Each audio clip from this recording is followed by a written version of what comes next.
let's say this. So tell me what got you interested in doing this, in doing the WHIT program. I've always had a heart for foster kids since I was younger. We almost fostered 4 boys through my mom, who's a teacher. One of the boys was one of her students.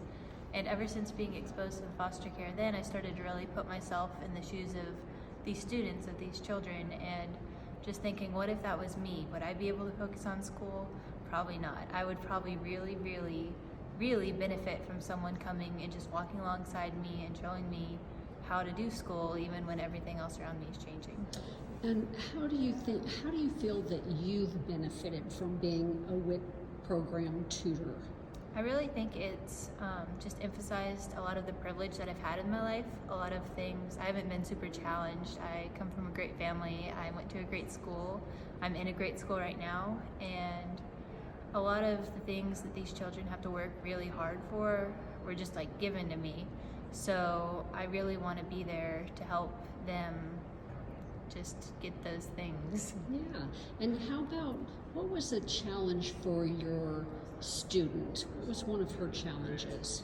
One of her challenges was that she didn't have a lot of consistency in the beginning of the semester. She had moved schools and then she had some changes with her teachers.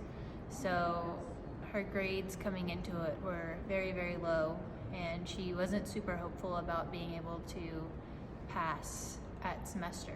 So that was her challenge. And how do you feel like you've helped that?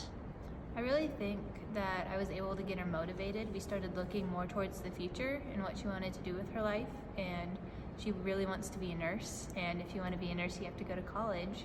And if you want to go to college, you have to graduate high school. So we had to start passing those classes. And every week we talked about how if she was going to be a nurse and she wanted to go to college, she needed to step it up a little bit. And she did. She did a great job.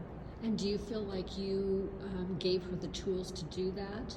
I do. I think at first, a lot of times, she would come with an assignment that she might not know how to do. And the funny thing is that sometimes I wouldn't know how to do it either. That's the funny thing, because I was there supposed to be the tutor. But instead of giving up at that point or saying, oh, well, I don't know how to do it, I guess I can't, I'd show her how to use her resources, how to find online websites that would teach us chemistry, little YouTube videos of other tutors who knew chemistry, and we figured it out together. And now when she comes to class, to our little tutoring sessions, she's able to really use those tools, and if we don't know something, we'll look it up together, and she's more confident doing the homework on her own. What would you say to people who have an interest in doing what you do? I would say go for it. I think there are a lot of people out there who could definitely be great WHIT tutors, and it's been an amazing experience. I think it will really help the student, but it helps you too more than you would imagine. So if you have an hour a week just to give to a kid, just be committed. If you say you're going to show up, to really show up and be there for them, then we would love to have your help. Excellent. Thank you. I really appreciate everything you've done. You've been an amazing tutor, and your student is really doing well, and I hear she's wants to go on and be a nurse. Have you heard that? Yes. Yeah, that Very gives me much. goosebumps. So thank you so much for everything you've done.